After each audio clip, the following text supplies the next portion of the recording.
G'day guys, my name is CJ.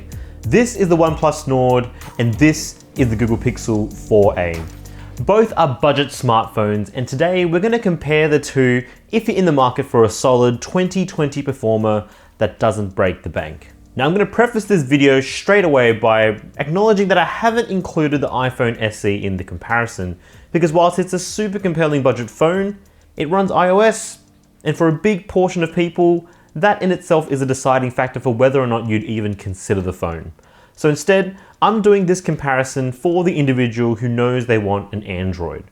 Or, if you're just interested in how these two compare, welcome all the same. Now let's take a look. So right off the bat, budget phones are by definition built to a price point, and there's going to be compromises. Where these compromises fall will ultimately influence whether you choose one or the other, because after using these phones extensively over the last month or two, they definitely have different priorities. So let's start first by talking about the build quality and design. Now I'm sure you'll agree with me that this is one area that OnePlus has definitely compromised less. If you didn't know any better, you'd think the Nord was just another premium flagship. It's got a bit of heft to it, it's a glass sandwich, and it's got that characteristic cold touch. And whilst the frame is made of plastic, you wouldn't know unless you were told. And importantly, the parts that do matter, like the power buttons, volume rocker, and the alert slider, are all metal and feel super solid. The Pixel 4a, on the other hand, is unashamedly plastic, but mostly in a good way. Its polycarbonate unibody is light, smooth to the touch, and exudes quite a comforting warmth when you hold it. It almost entices you to use it instead of babying it.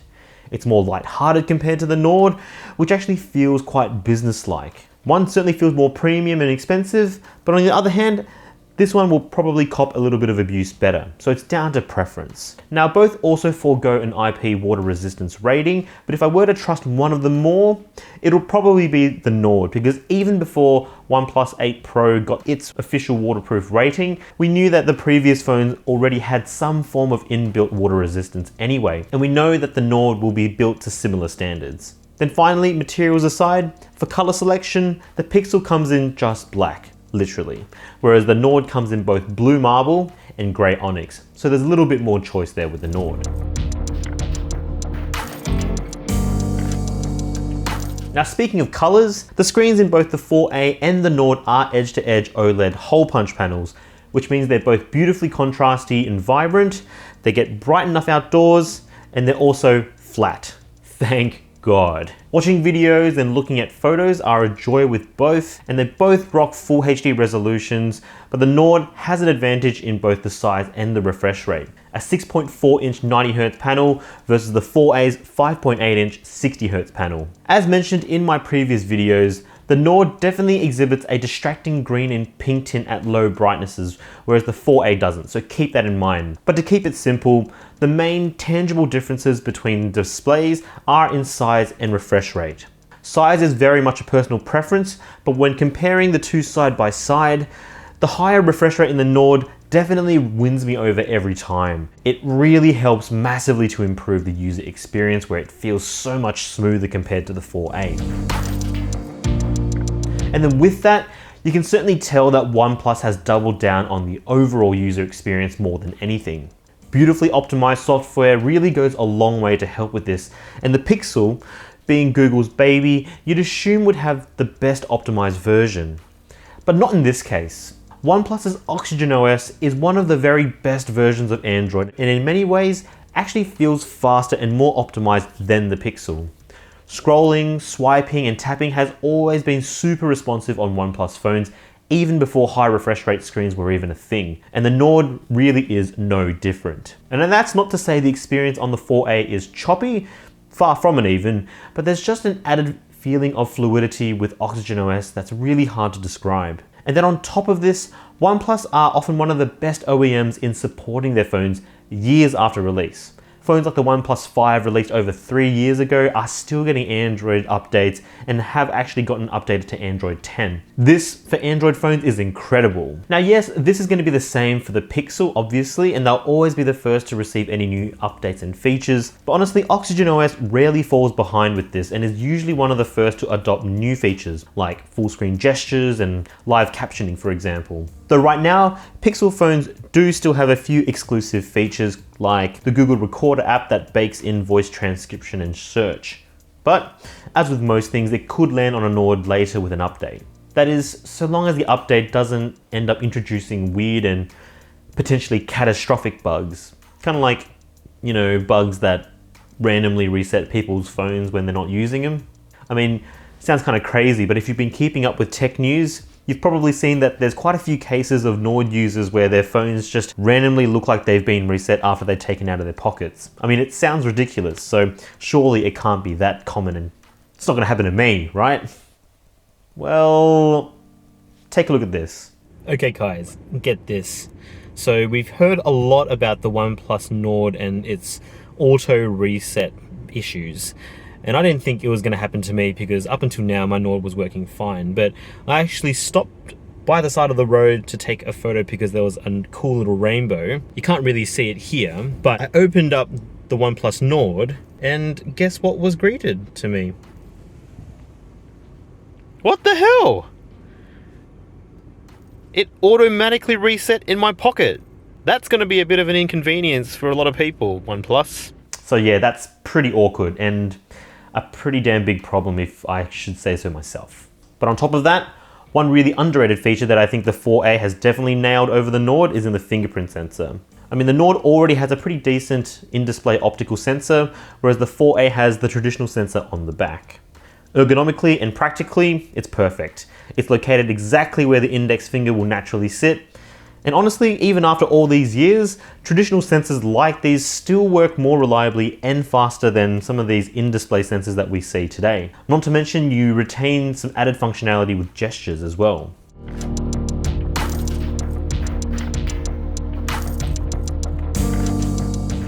Now, let's talk about specs. Both phones are mid-range devices, and that means they both rock lower powered processors. The 4A rocks a Snapdragon 730G, whilst the Nord rocks a slightly beefier 765G. And again, whilst only subtle, it's a sign that OnePlus has priorities with the user experience.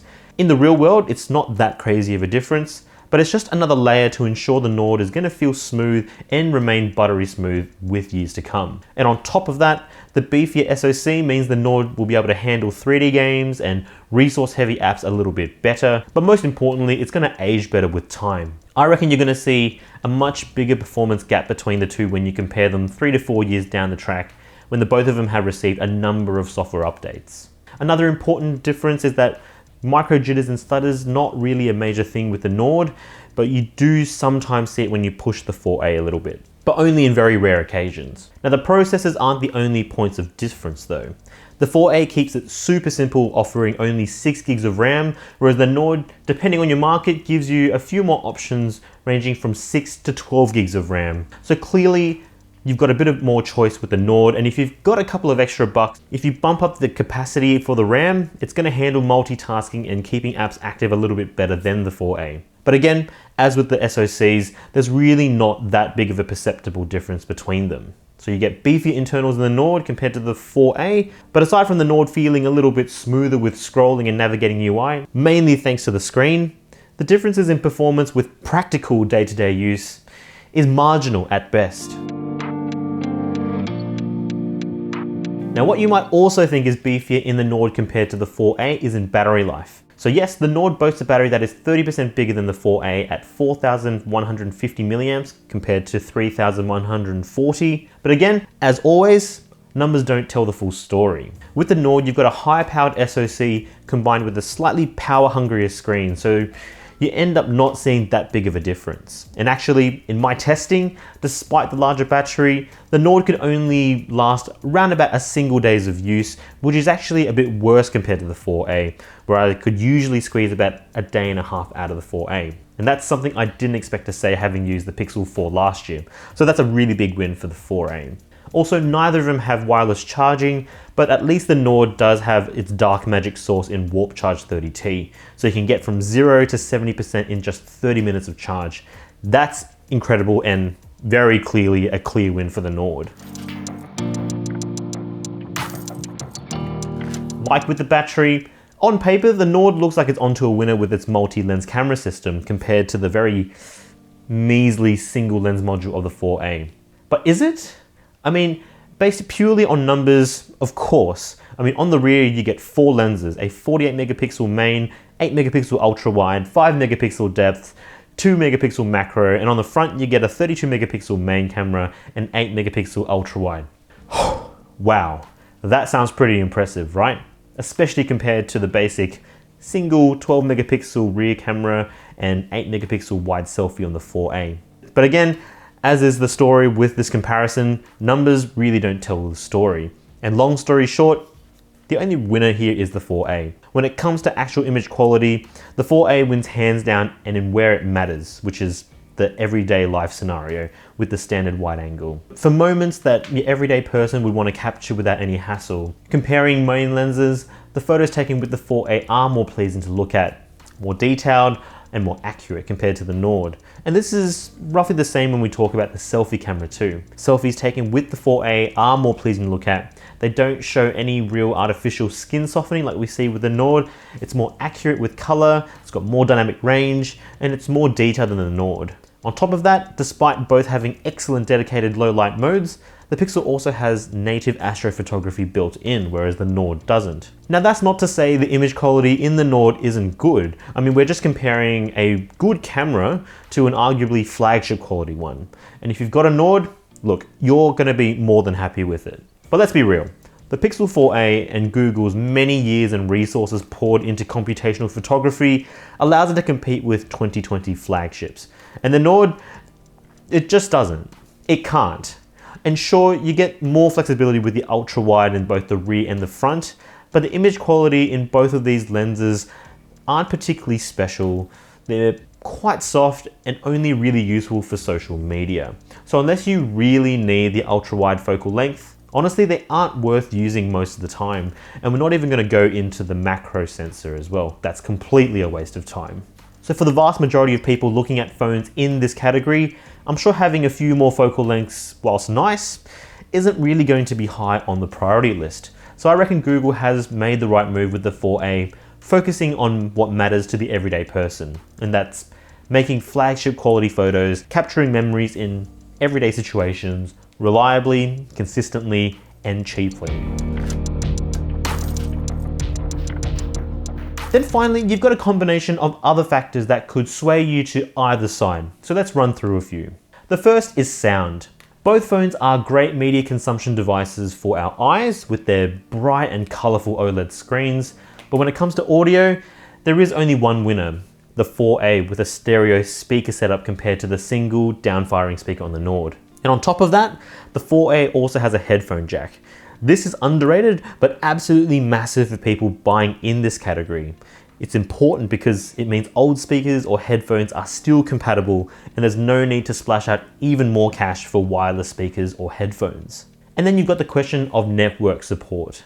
The OnePlus Nord supports 5G, whereas the 4A at this price doesn't. So if you live in an area where the Nord is officially supported, then you've got the advantage of 5G and official warranty support in addition to all the other performance benefits. But on that same vein, OnePlus doesn't exactly have the same reach and support as Google, and especially as an Australian, or at the time of this video, Americans too. So for many, the Pixel is the only option unless you're happy with the risk of importing a Nord without local warranty. But for me though, it is a deal breaker. I mean, have you ever tried getting a device fixed through third-party import warranty?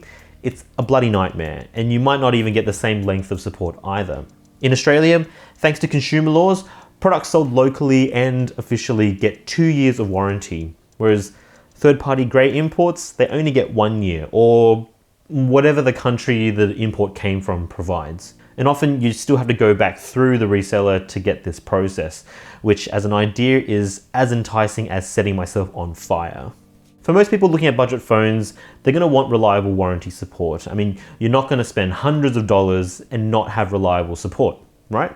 But with all that said, both devices sit at very similar price points in the market, so it'll ultimately boil down to what your priorities are. If they align with OnePlus's priorities of a super smooth user experience, and you live in a market where OnePlus exists officially, then the Nord is an absolutely excellent option.